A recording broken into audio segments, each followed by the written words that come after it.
किसी ने बहुत सुंदर कहा है, घमंड ना करना जिंदगी में, तकदीर बदलती रहती है। शीशा वही रहता है, तस्वीर बदलती रहती है। ओम शांति दोस्तों। नमस्कार दोस्तों। बहुत समय पुरानी बात है, एक लड़का नया नया नेता बना। उसके अंदर जोश था, लेकिन जोश के साथ साथ उसको अपने ऊपर घमंड बहुत था दोस्तों। हर एक के पास जाता, अपनी अटेंशन सीख करने की कोशिश करता। उसके मन में यही इच्छा रहती कि लोग मेरा सम्मान करें, मेरी इज्जत करें। और लोग ऐसा करते भी थे दोस्तों। लेकिन ऐसा करते करते वो नशे में दोस्तों चूर हो गया। एक दिन उसके पिता, जो कि बहुत ही धैर्यवत थे, देश के पुराने नेता हुए थे, उन्होंने बुलाया और कहा कि बेटा, ऐसा कर, तू इस गांव के अंदर एक महात्मा रहते हैं, उन महात्मा से मिलकर रहा, तुझे बहुत कुछ सीखने को मिलेगा। अपने पिता की बात वो नहीं टालता था। वो अपनी गाड़ी ली और अपने दोस्तों के साथ और उसके आसपास जो रहते थे उन सब को लेकर, 8-10 लोगों को लेकर उस महात्मा के वहां पर स्थान पर पहुंच गया। दोस्तों वहां पर वो महात्मा थे, वो बड़े प्यार से, कई लोग आए हुए थे, उनको उपदेश दे रहे थे। वो तेजी से अंदर गया और जाकर उनके सामने खड़ा हो गया। उसके मन में ये इच्छा थी कि महात्मा जी भी खड़े हों, मेरा आदर सत्कार करें, मुझे बिठाएं। तो वो खड़े रहा और महात्मा के ऊपर उसके आने का कोई प्रभाव दोस्तों नहीं हुआ। वो अपना उपदेश देते रहे। थोड़ी देर बाद उसने कहा नमस्कार। तो महात्मा जी ने मुस्कुराते उधर देखा और कहा कि आप इधर बैठिए। और बैठकर फिर वो अपना उपदेश देने लगे। तो दोस्तों वो नेता तो अंदर से तिलमिला गया। महात्मा जी उसकी तरफ ध्यान नहीं दे रहे थे और उसे ये बात बिल्कुल ठीक नहीं लग रही थी।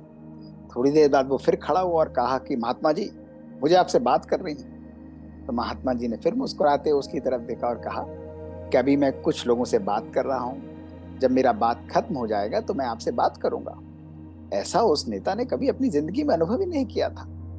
उसका तो माथा जैसे कि दोस्तों बिल्कुल भन्ना गया। और वो गुस्से में जाकर अपनी सीट पर बैठ गया और उसके जितने भी साथी थे उसके इस बिहेवियर को देख रहे थे। दोस्तों थोड़ी देर बाद और जब समय बीता तो उससे रहा नहीं गया और वो खड़े होकर महात्मा जी के पास पहुंचा कि आपको पता नहीं मैं कौन हूं? आप जानते नहीं, मैं यहाँ का इतना बड़ा नेता हूँ। लोग मुझे बुलाने के लिए कितनी ही मिन्नतें करते हैं, मेरा सम्मान करते हैं। मैं यहाँ पर आया हूँ और आप मुझे समय नहीं दे रहे हैं। आपके पास 2 मिनट का भी समय नहीं है, आप मुझसे बात करें। आपको मेरा सम्मान करना चाहिए। और दोस्तों वो बोलने लगा। उसने कहा आप कितने बड़े ढोंगी हैं मैं जानता हूँ। महात्मा जी उसकी तरफ देखकर मुस्कुराने लगे। धैर्यवत थे, उनके चेहरे पर उसकी कोई भी बात का फर्क नहीं पड़ा। उसने कहा आप बेटा आराम से यहाँ पर बैठिए, अभी मैं आपसे बात करूंगा, जैसे ही खत्म हो जाएगी, और धैर्य रखिए। दोस्तों 5 मिनट वो और बैठा, लेकिन उसका मन बिल्कुल पागल हो चुका था। वो अपना आपा खोते हुए बोला कि मैं जानता हूं तुम बहुत बड़े ढोंगी हो। तुमसे बड़ा ढोंगी नहीं है, तुमने केवल यहाँ पर ढोंग रच रखा है। लोगों को बुलाते हो, उनको मूर्ख बनाते हो, उनको तुम पागल बनाते हो, और इस तरीके से तुम अपना समय निकाल देते हो। ये उपदेश उपदेश की बातें छोड़ो, ये सब ढोंग है, ये सब केवल नाटक है। और ऐसा कहकर वो उस महात्मा का, उस संत का उपहास करने लगा, उसको अपशब्द कहने लगा। दोस्तों वहां पर कई लोग बैठे थे, उनका मन भी हिलने लगा। उनको लगा कि हमें इस नेता को शांत करना चाहिए, पर वो चुप बैठे थे। पर दोस्तों महात्मा के ऊपर उनकी कोई भी बात का कोई फर्क नहीं हुआ। दोस्तों 5-7 मिनट तक वो बोलता रहा। महात्मा शांति से उसकी बात को सुना और अपनी बात को बाकी लोगों को रखते हुए फिर उठकर खड़े हुए और बोले कि आप तो एक बहुत ही सज्जन पुरुष हैं। मुझे आप में कोई भी कमी नहीं दिखाई देती है। आपको भले भी कुछ लगता हो, लेकिन आपका व्यवहार बहुत ही उचित है। आप एक महान आत्मा है। आप जन सेवा में लगे हुए हैं।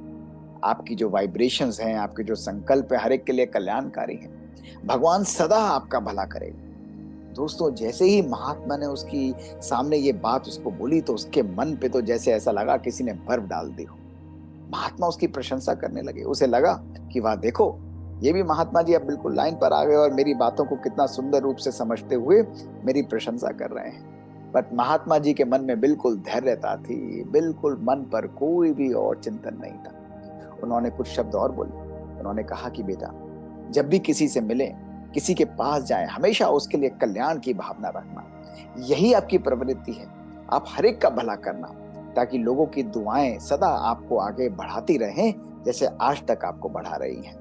दोस्तों यह सुनकर वो तो बिल्कुल गदगद हो गया और तुरंत गाड़ी में बैठकर अपने पिता के पास गया और बोला, पिताजी आज ऐसे ऐसे हुआ।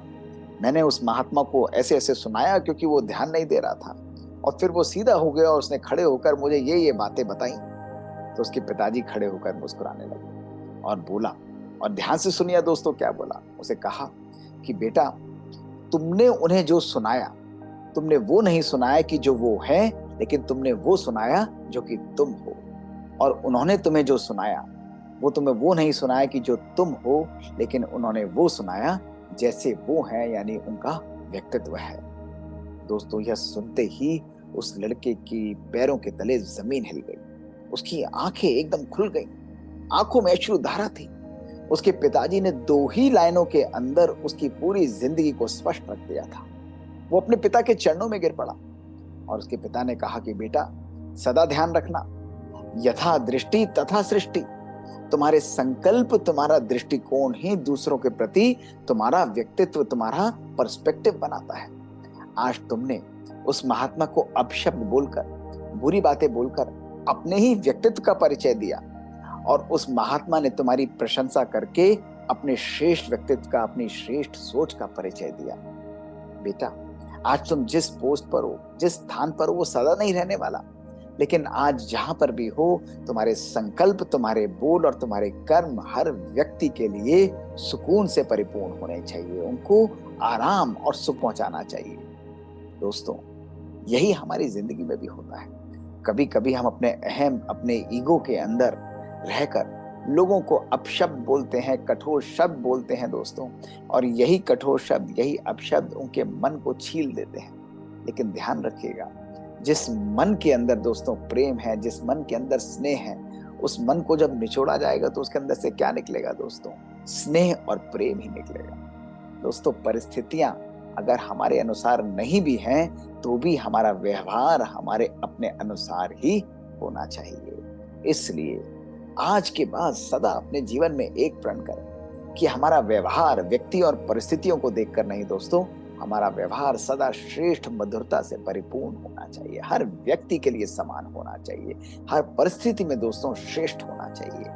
ऐसा व्यक्ति ही लोगों का सम्मान स्वतः प्राप्त करता है और परमात्मा की दुआएं प्राप्त करते हुए अपने जीवन के इस मार्ग पर आगे बढ़ता रहता है।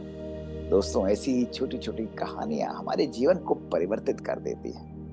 ये सब बातें हम जानते हैं, लेकिन दोस्तों, इन बातों को जानकर अपने जीवन में अपनाना, धारण करना, यही हमारे जीवन का ध्येय है और लक्ष्य है। यदि ऐसी कुछ कहानी आपके पास भी हैं तो हमको लिख कर भेजिए bkdrmohitgupta@gmail.com पर, और आपकी कहानियों को हम आपके सामने लेकर उपस्थित होंगे।